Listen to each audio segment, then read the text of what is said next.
How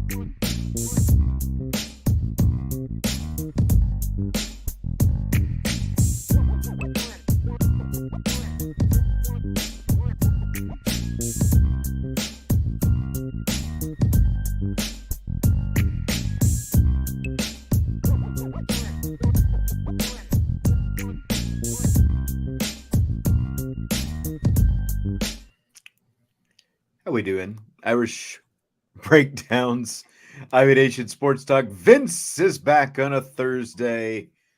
I'm Sean Stiers. How you doing tonight, Vince? Doing good, man. Good. Long day of work, and so I always look forward to coming home and doing this work because this is fun work. This is right. This is the work that I enjoy my other work. I don't want to come out that way, but this is fun work, man. This is I used to call it when people used to ask me when I first started working with you, almost 20 years ago, people are like, oh, you got to, I was like, this is my glorified hobby, man. Like especially back then. You weren't making nearly as much money then as you're making now. Pretty much zero. Something now. Yeah. Pretty much zero. I was getting paid with press box tickets, remember? Like that's right. It was basically, because like you won the contest, so at least you got the press box tickets. But then we started like the daily, talk show, and it was pretty much. I would get paid to run the board if I did that. But if I was just co-hosting, it was of my own volition, as they say. I didn't even have hot dogs to pay you with. So, man, remember back in the day though, it was Nelson's. And that was, you know what? When I was walking into the first game, I smelled some because I walked by. When we're going to get our credentials, you walk right by where the Nelson's is, and I'm like, man, I miss the Nelson's in the press box. Man, oh, those were the days. The guy with the big glove, and he just grabs that half a chicken, just plops it on your plate. And I used to play mind games. I'm like, all right, I'm not going to eat my chicken until Notre Dame scores a touchdown or some ridiculous thing like that. But the chicken always won. It was so good. We were so spoiled back then. We were, because then they had pregame. There was never-ending food back then. Yes. Remember, especially if it was an early game. Yep. There'd be donuts up there, and I loved their jelly donuts that they had. Man, they were so good. Because you're right, they would have the donuts for the people that got there early, and then they would have the regular food, the chicken. But then they would have other stuff too. It was like a buffet. And then, of course, post-game, they would have the pizza and all that fun stuff. And so it was so good. So good. Man. Those were the days. I mean, I would – I'm not turning my nose up at free food. Don't get me wrong. But me neither. They bring up a certain – and I'm not going to mention the name, but they bring up a certain chain, national chain pizza – up in the press box for the post game, which again, it's nice. They bring it. I'm better than nothing. Not complaining, but I would really give for some Brunos, man. To have some Brunos post. That would be. I know people don't care at all that we're talking about this, but you remember the strategy at halftime? Yeah, in order to get the Brunos to the broadcast level because. They would get it first, and there were fewer people on the broadcast level. Yes. So as soon as halftime came, we'd go a level up and then get our pizza and come back down. And everybody's like, where'd you get the pizza? Not telling. Not telling. We're not divulging our secrets. No. We would just I would just sit and off to the side and wait for them to put it down like a prey or like a carnivore stalking its prey, just waiting for it to be. But I still remember Tom Hammond, who, of course, used to do the play-by-play on NBC at halftime. He would come out at halftime because they'd have the hot dogs out there, too. Tom Hammond would get his mustard and his onions on his hot dog, and he would kind of walk around eating with the – I just remember the onions, and he would be like this, holding it right in front of him so he didn't get it on his shirt. So a lot of times he would put the napkin That's right here, And I will say, and this is not a shot at Tom by any stretch of the imagination, but that's the first time I ever saw a TV broadcast guy during a broadcast, and I was like, man, does he cake on the makeup? There was just a lot of foundation going on. That's there, true. Man. But Jeff Jeffers would too. If you'd see Jeff after he got off the air and he would come to a press conference or whatever, that stuff would be pretty thick on Jeff as well. A lot of those TV guys, but yeah. But you're right. That's a good point because it's until you see it the first time. You have no real clue. Right. Like I would really have to cake it on because I'm such a pale skinned person. It's just something you don't realize, I guess, when you're, because at that time, like I was very, very new to the world of broadcasting and being in the press box and all that stuff. So it was like, okay, wow, that's Tom Hammond. He's got a lot of makeup on. He does. Yes, he does. Makeup and hot dogs with onions. That'll be a lasting memory of Tom Hammond. I know, seriously. I know. Back in the day. Who does our makeup? Yeah. Okay. Yeah. Right. This is natural shine right here. Yeah. Hey, so don't forget, if you're not going to be at the game this weekend, this is the Peacock game. It's on Peacock only. It's not going to be on NBC. So, yeah, I don't even know what that means in terms of like rewatching and stuff. That's the thing. It's like this is the first year because I always had Peacock because of Xfinity. It was like a package deal, like my internet and everything. But they took away Peacock Premium from that deal. So I don't know if I can even rewatch the game, to be honest with you. I'm not sure. Interesting. So it's going to be interesting. They are offering a student discount of $1.99 a month for a subscription, I guess. So all you need is a school email? Yeah, if you have a verified student email address, you can sign up for $1.99 per month, as opposed to $5.99 per month. You write it off, but like Brian pay for it. Or, I was going to say, or you could just splurge and spend the $6 if you really want to rewatch the game and get that. I don't know, premium subscription. It depends on how the game goes. Like that's true. It's another Tennessee State outing. I don't know that I want to rewatch that. We'll see. It's very true. Well, we shall see. It kicks off a little bit earlier this week than the first home game, 2:30 out there at Notre Dame Stadium. And I saw today it is sold out. So, well, okay. This is the first game where my son and a friend are going solo to the game. Be lying if I said I wasn't a little nervous about some of the activities that may or may not take place. You never know. As a junior in high school. But he's like, Dad, we don't even need a ride anymore. We got one from one of our friends. I was like, oh, okay. Had an offer from some of the guys who are involved with the Knights of Columbus steak sandwich sales to maybe like do a little Irish breakdown hookup for the sandwich sales. So that sounded kind of good. Okay. Actually. So what time do I have to be there? I know.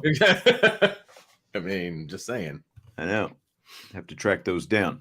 Steak sandwich. It's been a long time since I've had one of those steak sandwiches. They're so good. Hot and fresh and tasty, man. They melt in your mouth. Yeah. I'm just hoping my memory does not outweigh the actual content if I go back at it. You know what I mean? I know. You know how that works? It's like you've built it up in your mind. All that nostalgia. So much. Yeah. All right. Well, let's talk a little bit about the upcoming weekend. And we found out today officially JD Bertrand out for the game with in concussion protocol. And Marcus Freeman discussed that today. And here's what he said about what the plan is going to be for who plays linebacker with no JD Bertrand. Yes, to answer your question, yes, Drake Bowen is. Jaden Alsbury will be. You look at JD Bertrand and when he's out, yes, you lose a lot of production. He's a really good football player, but you lose a captain, you lose the leadership, the verbal communication of a competent guy that's played a lot of snaps. And that's, to me, where I've challenged that room. And Jack Kaiser's played a lot of ball, but you got to be so vocal to get guys lined up. You are a lot of people call the linebackers a quarterback of the defense. And so what I've challenged those guys to do, not only step up with their play, but like the vocal leadership that we need, the communication to get guys lined up and to problem solve. Linebackers are problem solvers, and they have to be an extension of the coordinator to fix the problems on the field. And so you'll see Jack Kaiser, yes, he'll play probably more. Maris Leofeld, he has to be more verbal in his communication. Jalen Sneed will play more. Drake Bowen will play. And Jaden Alsbury will be the next guy to go in, too. So as a collective group, they have to make up for the production you lose in JD Bertrand. But each individual has been challenged to be more vocal in their communication amongst the defense. Okay, Vince. So it sounds like we're going to see kind of a mix of a lot of different guys. I don't know that it necessarily matters who starts. I've been saying this week, and I think Brian has been saying, I saw him say on the boards as well, that I think we both thought Jack Kaiser might be the starter. When you listen to that, like, which way you leaning on, who starts, and what do you think? Well, it's interesting because that's exactly what I thought was going to be the case. I figured they would just slide, Jack over to Mike, since they don't use the rover all that often anymore. Yeah. It feels like the nickel is kind of their base, and it feels like, Jack is kind of the odd man out at times, right? And so I figured they would just slide him over, and I still feel like that's going to be the case. Hey, maybe I'm wrong when they actually started off. I still feel like that's the case. Now, here's the best part about it, right? He said Drake Bowen, Jaden Osbury are going to get some time. I think this game sets up very nicely because of the way I think the game is going to go down, that you'll be able to put those guys in the game and get them some legit snaps with the ones around them and not just the twos and, or whatever the normal scenario would be if JD was in the game, right? And so I think this is an ample opportunity to get those guys some legit playing time, but I still feel like Jack Kaiser is the best go-to to start off at Mike. But again, does it really matter? Like, who's going to end up getting the most snaps when it matters and all of those different things? I don't think that's that big of a deal, but I personally, because of all the intangibles that he threw out there about JD Bertrand and what he brings to the table, that's why I would have Jack Kaiser out there. Because, like he was even saying, and Marcus Freeman has to be more vote, those kind of things. Right. So I would think that if that's the case, that you want you still want your most veteran presence out there. Absolutely. And as we've talked about with these guys before, the linebackers specifically, they spend time cross-training at all three positions, whether it's the spring or during training camp in the fall, in the lead up to the season. They work at all three positions, and they are able to sub in and out at all three. Now, Kaiser might start, but Bowen and or Osbury still might get some, some pretty early reps out of this whole thing. I think if nothing else, kind of going back to what we've seen them do, it maybe gives them a chance to sort of mix and match based on whose strength fits what situation and those kind of things. He obviously mentioned Jalen Sneed in there as well, so I'm sure we'll see some of him. I would still be very surprised if it's not Jack Kaiser out there. Me too. With Marcus Freeman on Saturday. Yeah, me too. And like I said, this is a great opportunity because of the way this game is probably going to go to really rotate those guys and, get them ample playing time. But I want my best vocal leader in the middle of my defense always. And normally that's JD. And I think with JD out, it's Jack.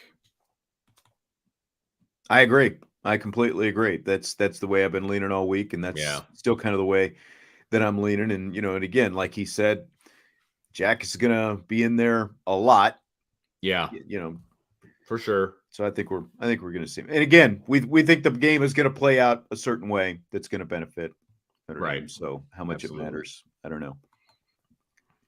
Speaking of which, this is kind of the classic trap game type situation. And the first question for Marcus Freeman at his media call this afternoon: have you seen your guys looking ahead? Do they have a feel of a team that is looking ahead at all in the course of this week of preparation?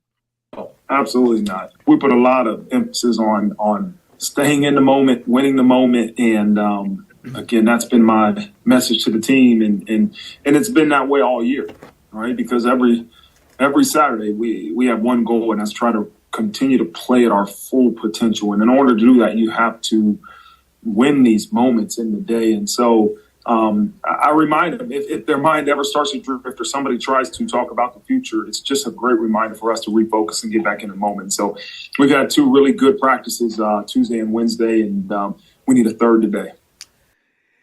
Got to stay focused, and it's still got to be hard because you're coming off your biggest test of the season so far last week, sandwiched in between one of the most marquee matchups of the entire season for anyone with Notre Dame and Ohio State, and the fact that they get to host them next week. I imagine like keeping them on task has I won't say that it's been hard, but at the same time, maybe you need to kind of keep reminding them of that. Yeah, no, I agree. And it's all about the message, right? And I think he's been preaching the same message since the offseason, which is important. The message hasn't changed. It's still the same exact message that it's been when they were going to play Navy, and it's the same message that Tennessee State, same message with NC State, is now the same message for Central Michigan. And I think that's the most important thing. Look, kids, and I'm going to say that these guys are kids because I still feel old and they still feel like kids to me. Well, kids can see right through your nonsense. Let's be honest, though, Vince. Like, you're at the age now where you could be most of their, off. You could be their father. So. You're not wrong, man. Yeah. You're not wrong. And Join the club. I know, right? I got the grays to prove it. They're in there, believe me. But no, I mean, kids can see right through an empty message. You know what I mean? And so if you're changing your tune for a week like this compared to what your message has been leading up to it, they're going to see right through it, and you're not going to get them as focused as you want them to be.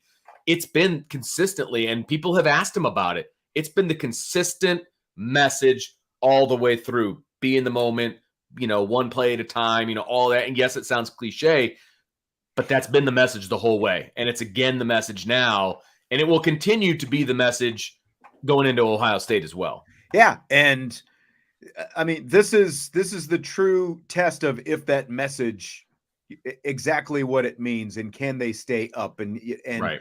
And not go out there and because let's face it, against Tennessee State, especially in the early going, we talked about how that punt or that field goal block by Jason Onye and, the crowd getting revved up on the fumble by Ford, all that stuff, starting with the crowd getting revved up when Sure. there was no flag thrown on the Ford play, like that really was kind of a turning point in that game, because there were some guys who looked like maybe they were kind of sleepwalking a little bit up till that point, but it really kind of lit a spark under everybody.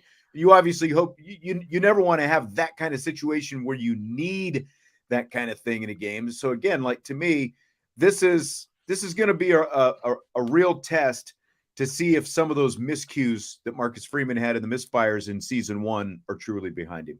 Yeah, no, you're absolutely right. And that's the thing is, people are like, oh, this is the first true trap game and things like that. And I get where people are coming from based on what happened against Marshall and Stanford. I get it, right? I understand where people are coming from. This isn't last year's team, though. And even if they come out a little flat as they did against NC State, this is still going to end up being what you want it to be when it's all said and done, okay, from a point standpoint. It just is, because of some of the variables that this team has that last year's team didn't have, and he's wearing number 10. Well, that's the variable. Same thing. That is the variable of variables, because now, last year in most games, you were hoping that the quarterback matchup was a wash, like that you were at even. And obviously there were some games where it wasn't even close to even. But now that's a lot different. You have the advantage they've had the advantage in every game so far. You'll see a good athlete for Central Michigan out there, but he's still very young, and he's mostly going to run a little bit quicker, faster than Brennan Armstrong last week, but the accuracy is going to be no better, so that's going to be a thing. But Sam Hartman is clearly has the advantage in terms of quarterback. Like, that's a massive check mark, and that's Notre Dame's name. And look, no one is going to say Sam Hartman played his best game last week, right? But when you look at the line, almost 300 yards passing, 4 touchdowns, no interceptions. I'll take that as an off day. You know what I mean? I'll take that as an off afternoon for Notre Dame, right? And so even if he's not having his best day or whatever, I'll take his off day and what he provides and what he can bring to the table. And look, Central Michigan is not a great team. They're not even as good as Marshall was last year. Yeah. And so, look, I'm not saying that Marshall can't happen again. The variables are so different now. I have a hard time seeing it. But we have to see Notre Dame go out and dominate too. Stay in the moment is the message from the head coach. Yeah, I think that's been a message throughout the entire season for me, Pete, and will continue to be. The challenges of staying in the moment and winning the moment, they could change based off of your opponent. The challenge last week was stop worrying about winning or losing on Saturday, win the moment today. Maybe the challenge this week is the minute you start to drift to Ohio State, you win the moment of today. And the same thing will be next week. Don't worry about the Saturday. Win today. And that's ultimately what matters, Pete. I told the guys after practice today, it's human nature to drift. Your mind drifts, right? You naturally drift away from what's important, and that's right now. And sometimes it usually tends to drift to things that don't deserve your attention and that shouldn't deserve your attention. It can be social media. It can be wins. It can be losses. It can be past. It can be the future. But if we can stay in the present and we can catch ourselves drifting away from the present, we will have more intentionality on our practices, on our meetings, on whatever we're doing at the moment. And so if you can do that, you're going to build skill.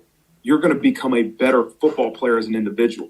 We're going to become a better team if our reps are intentional. And so that is the challenge. That's our opponent, is fighting the drift, is fighting anything that distracts us from winning the moments of right now. And then we got to understand, how do we win these moments, right? What are the things I should be focusing on when I'm in this moment? Myself as a coach, right? There's certain things when I'm at practice, I need to truly make sure my mind is on. If I want to be a lead coach, I got to be a great observer. I got to make sure I'm an elite communicator. I got to have the right energy that is needed for that necessary moment, the flow of practice. So I tell the players the same thing. To be an elite coach, your mind has to be focused on the certain things in that moment that it needs to be focused on. The same thing for the players, right? What do you need to be focused on this play of practice? Where should your mind be in this point of the meeting? And so if we can stay in the present and win these moments, then we'll get to Saturday when Saturday comes, because we'll understand Saturday is about winning the interval. Every single rep, we win the interval, and that's staying in the moment. He went off on a little bit of a tangent there, Vince. I like it. I dug it. Yeah. It was good. I thought so too. And I mean, it's really what this whole thing comes down to, because not every game is Ohio State.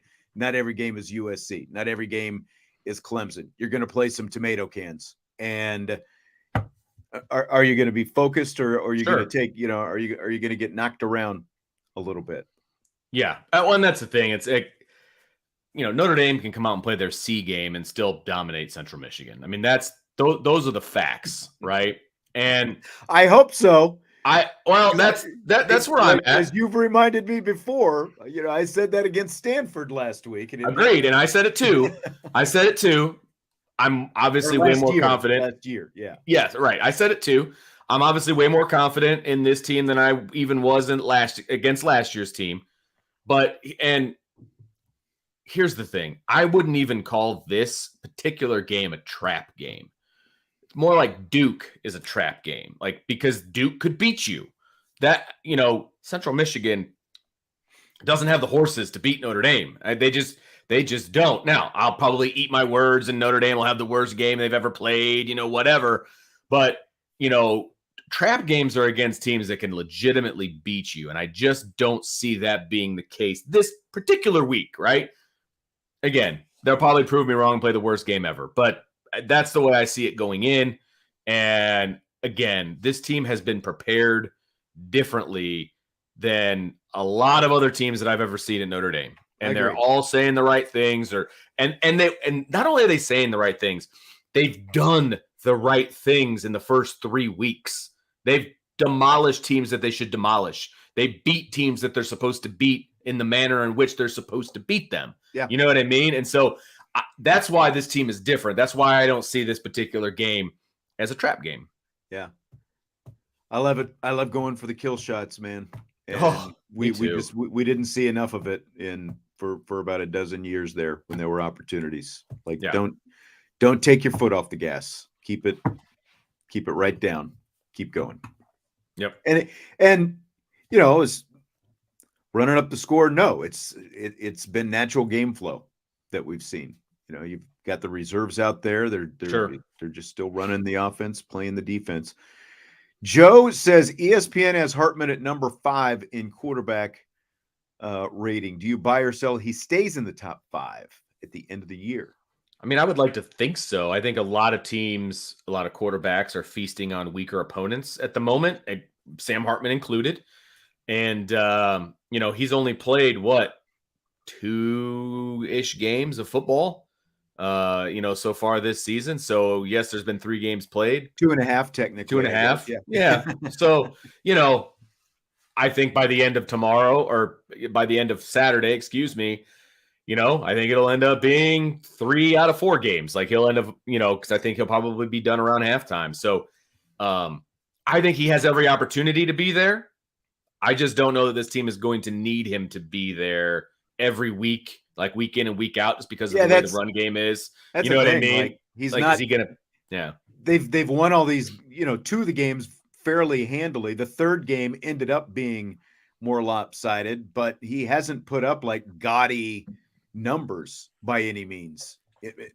He's still got 10 touchdown passes, I guess, and no interceptions, which is great. Right. But the passing yards have been kept down because of the combination of they haven't needed to pass as much. He came out at halftime in one game, and as you said, the running game as well. So I think it's hard to gauge that kind of thing, especially right now since they've only played one pretty good team so far. Sure. Yeah. No, absolutely. Got the best teams to come still. Yep, absolutely. I would like to think he's got the talent to be there. I just don't know that the circumstances will necessarily allow him to stay in the top 5. We'll see. Yeah. Maybe.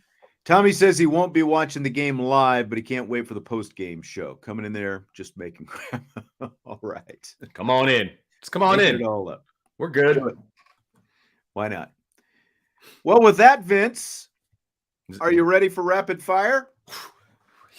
Yeah, I'm ready. I wasn't ready, but now I am. We're going a little bit quicker tonight because we've all got some things going on later this evening. So Dave Portnoy from Barstool Sports bet $10,000 on Sam Hartman to win the Heisman Trophy at plus 2,000 odds. He said the value was just too good to pass up. What's the most you would wager on Hartman at this point? I've been thinking about this one for a while. Obviously, it's not $10,000. Dave Portnoy has a lot of extraneous income. Jesse mentioned this last night, and it must be nice to have the FU money that Dave Portnoy has. Yes. Bingo. That's exactly right. I'd put like a 10 spot, something along those lines. I'm terrible at like odds, but I don't know what $10 would win me, but at plus 2,000, it's going to win me some decent coin. I put a 10 spot on it. Why not? I got bold last night, and I was I was like emboldened by Dave Portnoy. I'm going to pull my bet up here, and I got off the air and I started playing around. I went on FanDuel. Okay. And Portnoy made his bet on the Barstool app, okay. Of course, because he owns Barstool. But I've got the FanDuel. But so where is it? So I just made my bet. This is, and I don't usually this is one of the bigger bets for me. $50. Oh, $50. But I got plus 2,200 odds. So I got even a little bit better odds than Portnoy. So if Sam Hartman wins the Heisman, my 50 will win me $1,150. Hey, go Sam. And I already had a $10 bet on Hartman that I got at plus 3,000 odds. I placed this one all the way back last December. Or no. I'm sorry. This was not last December. That's when the ticket is due, because that's when I placed this in January. Okay. $10 will win me 310. So I've got two on him right now. So you win $50. That's about my limit. That's about my limit. And again, the only reason I went that high was just because of what Portnoy said. The value at plus 2,200 and where he is right now. If things go well next week, those odds are going to come way down. Oh, and yeah. So you're going to have to bet a lot more to make any money off the thing. So I figured, what the heck? Because I won a few of my bets last week. I'm like, I'm playing with a little bit of house money. I'll throw the 50 at it and see what happens. If things go well, we're all happy in the end. You want to hear something funny? Sure. So Notre Dame is, I'm not sure, plus 2,500 to win the national championship. And apparently I was 2,500 to win the national championship. Okay.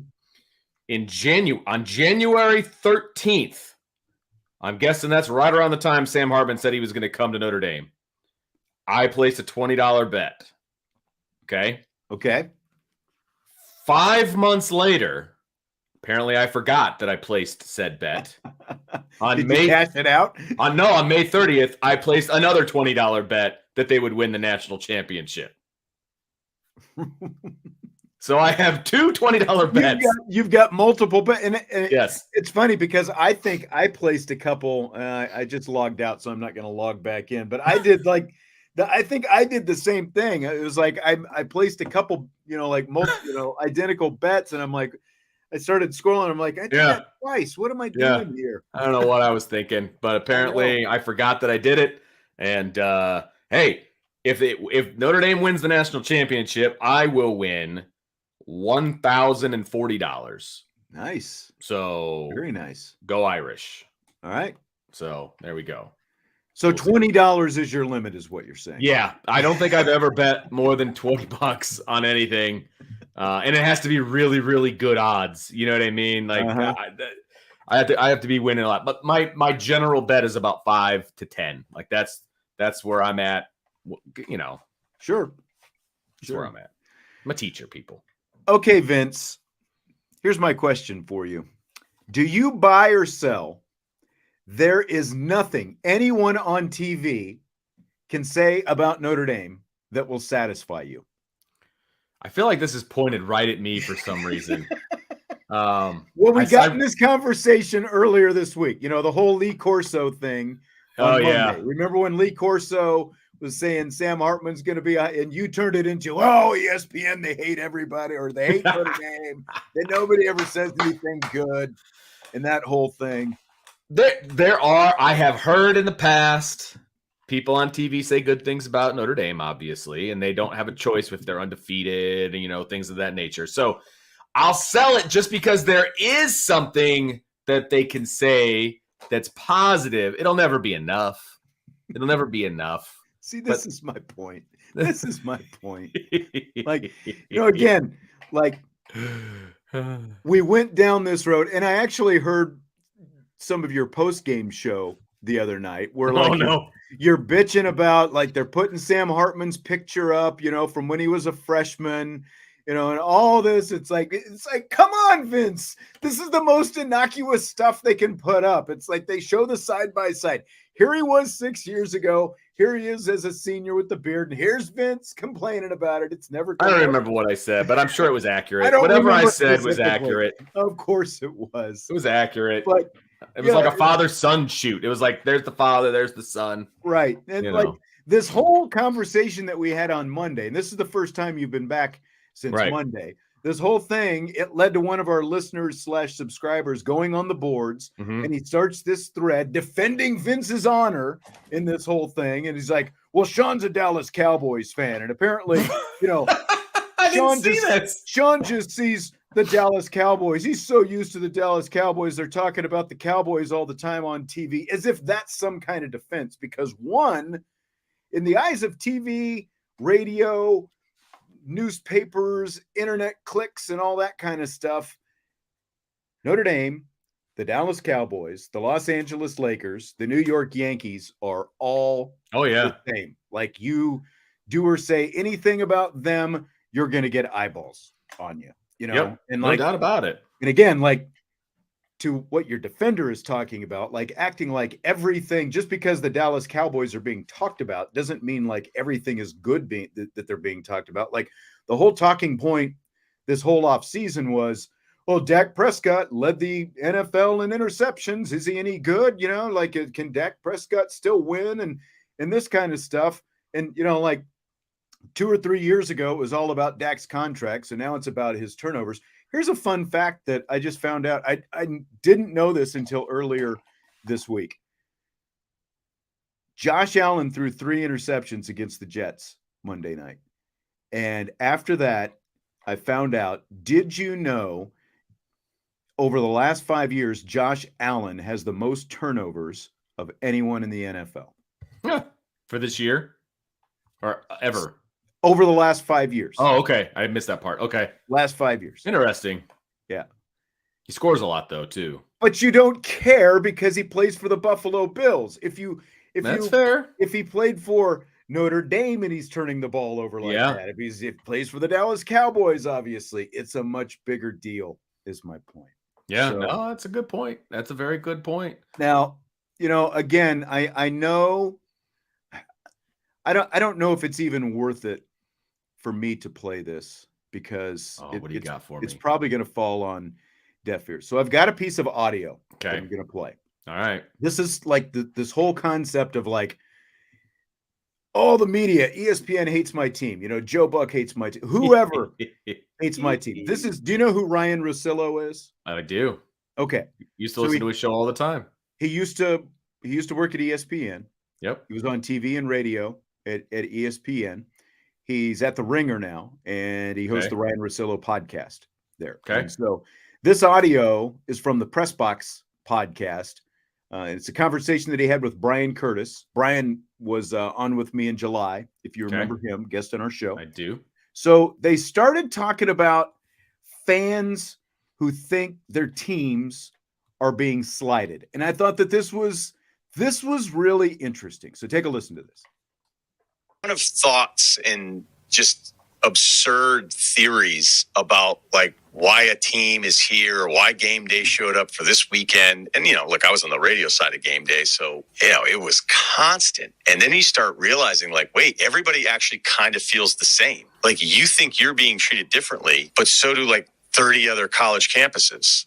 So is it us or is it maybe you individually feeling the same way collectively, but you just don't even realize. So I think sometimes we can become a little difficult because we're only paying attention to the slights that impact something that we have some connection to. And, there's all these times. I remember Florida State Twitter was like out of their minds with this conspiracy that it was like, oh, ESPN's against us and all this stuff and whatever. They're going to make sure we're not in this and whatever. And like all these predictions about how ESPN was going to screw over Florida State. It didn't happen. They'd won the title the year before. The polls kept them up because of that. They were actually getting the benefit of the doubt. They were winning these close games. It was really weird. You were like, what's up with this team? They're not the same. Winston was still there. And then they played Oregon in the Rose Bowl and they got smoked. And it was like, like you were held to a standard as a title defender and yet you still made the playoff. And like at the time, it was an online thing. It would say, oh, look at how the SportsCenter anchor says that Iowa doubled up Michigan State 28-14, but Florida State only survived, Florida State barely survived against Louisville 28-14. And you're like, this wouldn't even go to trial, man.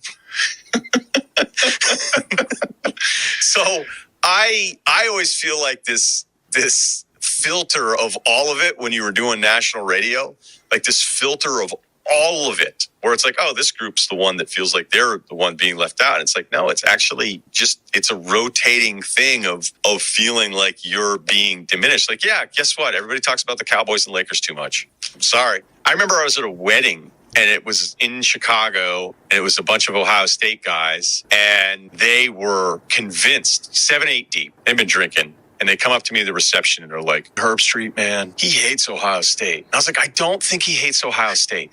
And I'm sitting there going, well, give me your arguments for why he hates Ohio State. And they were like, they were the worst arguments ever. Oh, he did this. And then you guys went to Penn State for game day for this. And it's just on and on and on, like all these bullshit things. I was like, you realize like everything you think is happening to you happens to all of these other fan bases, but the only ones you pay attention are the ones that you're emotionally connected to. So you're not a great frame of reference. You're so biased. The bias you think you're arguing against is the one you're actually extremely guilty of. I loved watching Vince's face during that whole thing.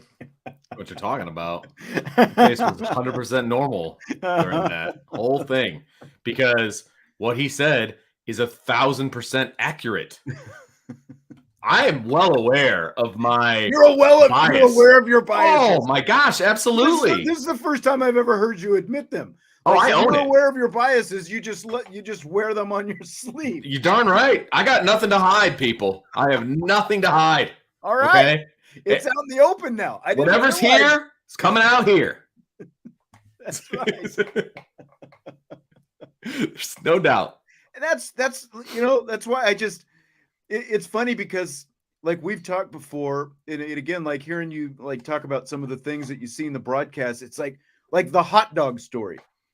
Everyone started talking about the hot dog story, and I'm like, when did the hot dogs come up? I didn't hear this. Like everything that the announcers are saying, like maybe, like Spider 2 Y banana or whatever. I remember that. And like, I know Ryan, that grinded his gears, but like so many things that were said that just like fly past me in the course of a broadcast because it just doesn't stick because I'm like watching the game.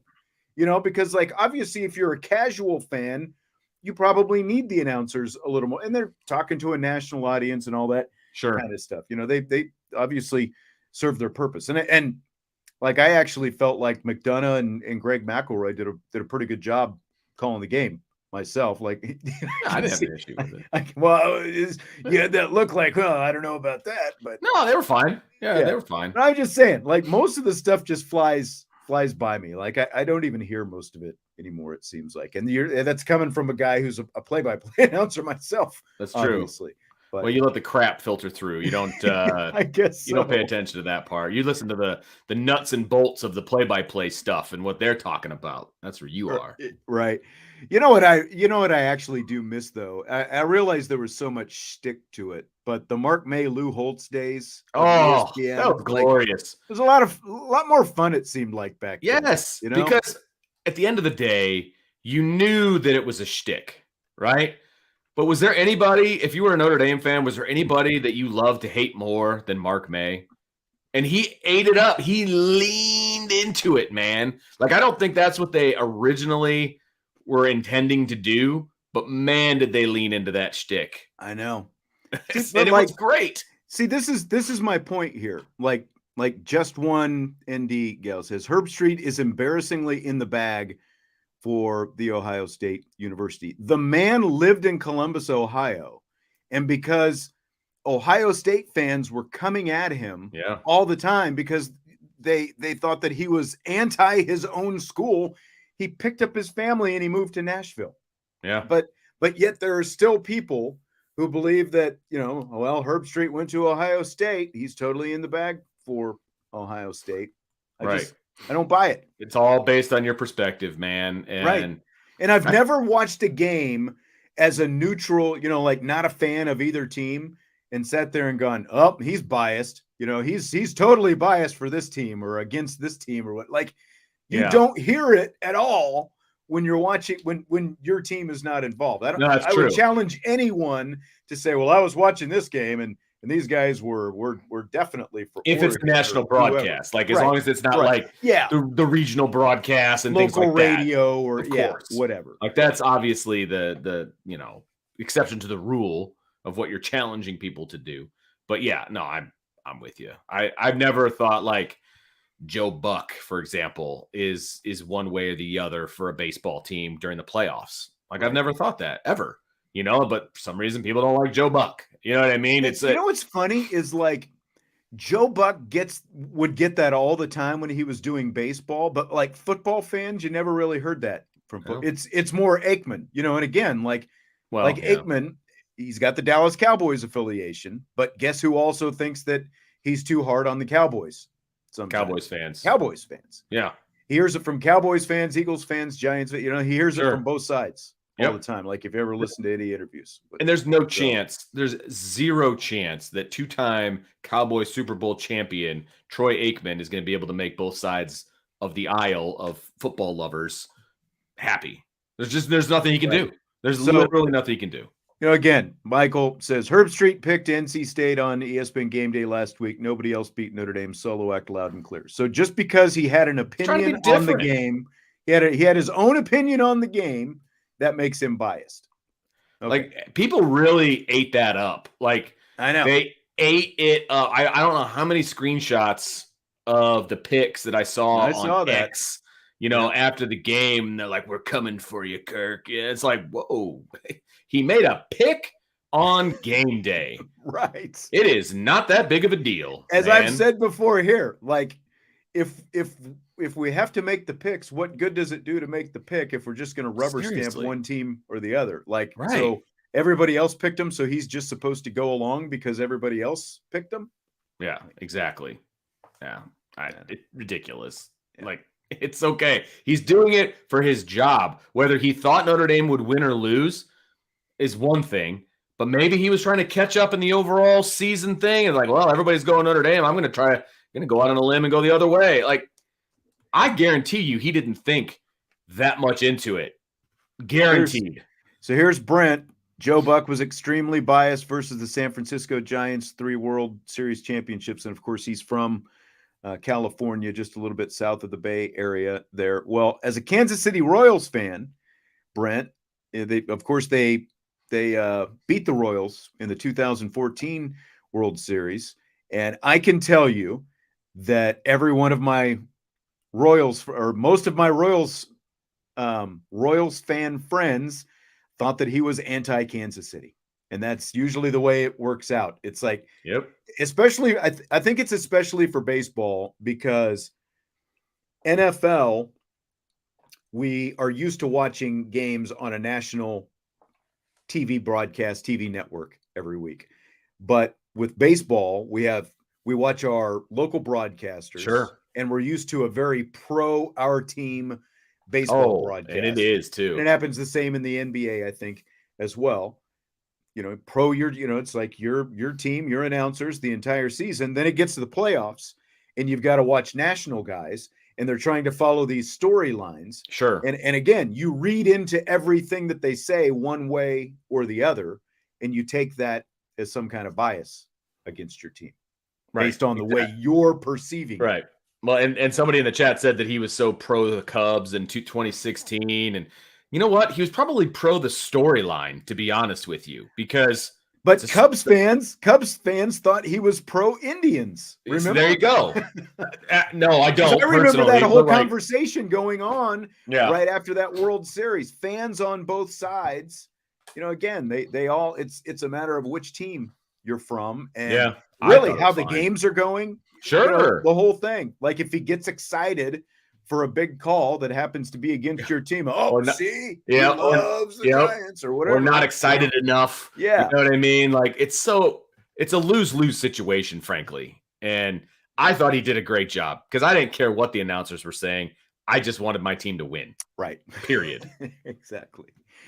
All right. Speaking of Joe Buck, fill in the blank. It's blank that when Buck and Troy Aikman finished this season together, which this is their 22nd season, they're going to pass Pat Summerall and John Madden as the longest tenured NFL broadcasting duo.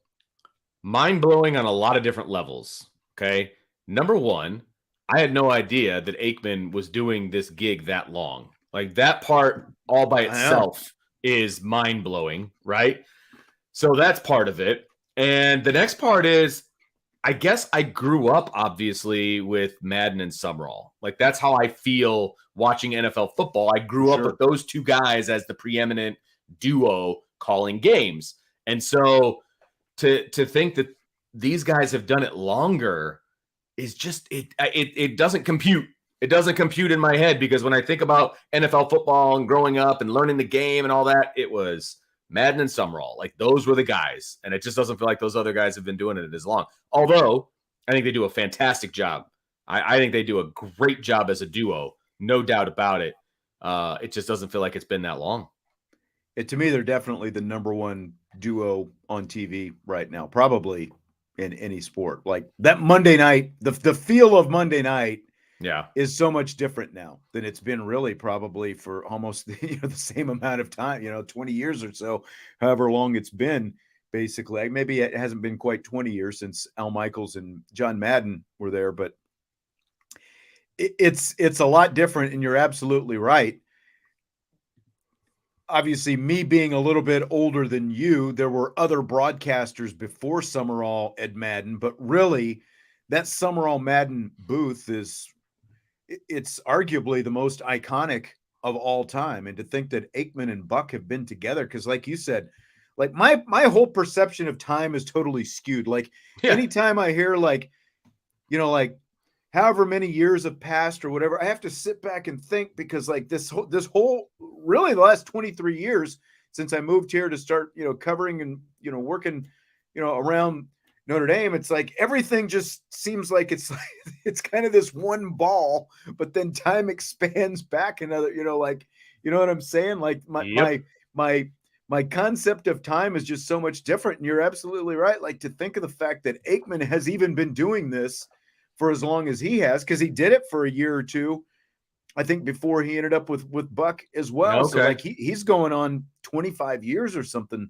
like that in the booth, 22 with Joe Buck. So that's crazy. It really is crazy. And this might end up, like I said, we all think of Summerall and Madden as the standard, and this has kind of become the standard itself. It's pretty cool to think about, and it's just kind of blown by us as it's happened over the last 22 years. Well, it's funny that you say it that way, because how your life and how you remember certain things and whatever. There's like childhood, there's like teenage years into college, right?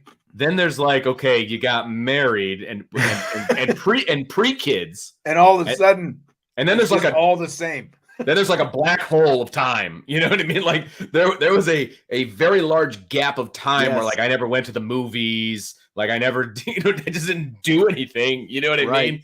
And it's and then it all just like you said, it's just all bundled together, and it's very time is just a weird constraint on your life and the way you remember things. TD4ND asked who's calling the game on Peacock Saturday. It will be your boys, Jack Collinsworth and Jason Garrett. They're back. They will be. Our old friend El Conquistador, or our new friend El Conquistador, whoever this guy is. The only thing more boring than Joe Buck is talking about Joe Buck. Okay. Well, it's okay. You'll get over it. Fox Sports is in negotiations, Vince, with several Power 5 conferences to hold a postseason men's basketball tournament in Las Vegas. It would feature teams that don't qualify for the NCAA tournament. Their current vision is a 16-team tournament with teams from the Big 12, Big East, Big 10 that don't qualify. They would play it the last week of March after the NCAA tournament plays its Elite 8 games. So I guess it would take place that entire week, like between the Elite 8 and up to the Final Four. There would be NIL opportunities, I guess, tied to this for players as well. Do you buy or sell the idea? Huge buy. I love it. I think really the NIT right now is an afterthought, and I think if they can get this going, yet another option for us to bet on, frankly, and yet another. I think that's why they've come up with this idea. Honestly, more betting. I think the NIL thing makes it interesting. I honestly think that the NCAA, I'm going to say this, and, it's like the answer is going to be obvious. The NCAA needs to be more forward thinking with NIL because like now they include, like the players get little gifts, like a gift bag or whatever for going to whatever tournament and stuff like that. It's like, okay. But I think that they need to be more forward thinking when it comes to attaching some NIL stuff, considering this is the biggest moneymaker the NCAA has, the men's and women's basketball NCAA tournaments. It's literally $1 billion, multi-billion-dollar franchise. And I'm not sure how interested I would be in a tournament that features 16 teams that did not make the tournament, but again, they are at least making them from Power 5 conferences, and they're having it in Vegas. And the whole idea is obviously going to be to fill that void between the Elite 8 and the Final Four with some more games that'll get people interested in gambling. So why not? It's a TV show. It's a gambling product. Why not? Again, the basketball might not be high level because they keep expanding the NCAA tournament in the first place, which is frustrating anyway. But at that point in the year, who wouldn't want more tournament basketball? Like, bring it on. They don't publicize the NIT very well anymore. You know what I mean? It's not it's not must-see TV by any stretch of the imagination. And so if they do this thing right and they get some eyeballs on the product, it could be a lot of fun. It's in Vegas, Yeah, I mean, honestly, the NIT might want to consider just moving their tournament to Vegas and drawing some actual interest in it, And I do think the NIT loses some of its whatever because they do it on campus to start off with. You know what I mean? Like, and I know that it's another game that you can watch, at home and whatever, but I just feel like all the games in Vegas makes it more like a tournament. It makes it more of an event, more of must-see TV. So I don't know. I'm all for it. Let's give it a shot. Okay. All right. So did you see what Baker Mayfield had to say about his there was some sign stealing going on against the Vikings in Tampa's win over the Vikings? He was asked about it, and he said, "I'm a Texas Rangers fan, not a Houston Astros fan." Rate that response, scale of 1 to 10. I give it like an 8. It's well thought out. I mean, he obviously knew he was going to be asked about it, and he came up with a good answer. I give him a lot of credit for that. When it comes to the sign stealing itself, I have zero problem with it. No problem. That's called gamesmanship, man. You trying to win or not? That's right. You're not supposed to tell your teammates if you know what play is going to be coming. Yeah, I saw some players this week trying to downplay it and all this different stuff, like, defensive signals aren't that, complicated and everything. Well, great. Well, apparently he thought that it would benefit him and it did him some good, so I give it a 9, like either he knew it was coming or it was just very spur of the moment. Yeah. And if it was spur of the moment, I'd give it a perfect 10. I get more credit. I'd up it. Yeah. I would. That's exactly right. I mean, I thought it was perfect. I'm a Texas Rangers fan, not a Houston Astros fan. And hey, nailed it. I mean, I was watching some of that game and I kept thinking, how are the Tampa Bay Buccaneers beating the Minnesota Vikings? Baker Mayfield, Mike Evans, and a million other guys nobody's ever heard of. And then Kirk Cousins, best receiver in the league. Tampa Bay ends up winning. I guess it was all because Baker was stealing the signs. I don't know. Apparently. Fill in the blank. It's blank that the Powerball winner from California who won $2 billion, billion with a B, has bought a $47 million mansion in Los Angeles. Good for him. Like, that's awesome. I mean, realistically, what are you going to do with $2 billion? And I realize they don't get all of it. Let's say he got $1 billion. Okay. Let's just say after taxes, he gets $1 billion. 47 million, last time I checked, is a little under 5% of that. So I'd say that's pretty good buying. But it's not a one-time fee either. As you know, as a homeowner, there's taxes that have to be paid, and taxes on a $47 million home. It's going to be high. I don't know if this guy's delivering pizzas or, I don't know what he's doing for a living, but, like that's a lot of money to pay in taxes alone on a $47 million home. I saw some people saying, well, real estate's a good investment. And apparently he's bought some other homes. It's like, great. Okay. But there's also no guarantee that 47 million is going to appreciate. There's always the chance that something like that very few people can afford will depreciate as well. Like you see these celebrities trying to sell their homes out there and they always have a heck of a time doing it. I guess if he's sitting on $2 billion, it's, that's obviously a lot more than even someone who won $1 million in a lottery. But like the first thing I thought when I saw this guy just dropped 47 million on a mansion is like, this guy is going to he's going to go through his money in about 10 years, because that's what ends up happening with most of these lottery winners. No. That's definitely possible. I just feel like if he got half, it's $1 billion.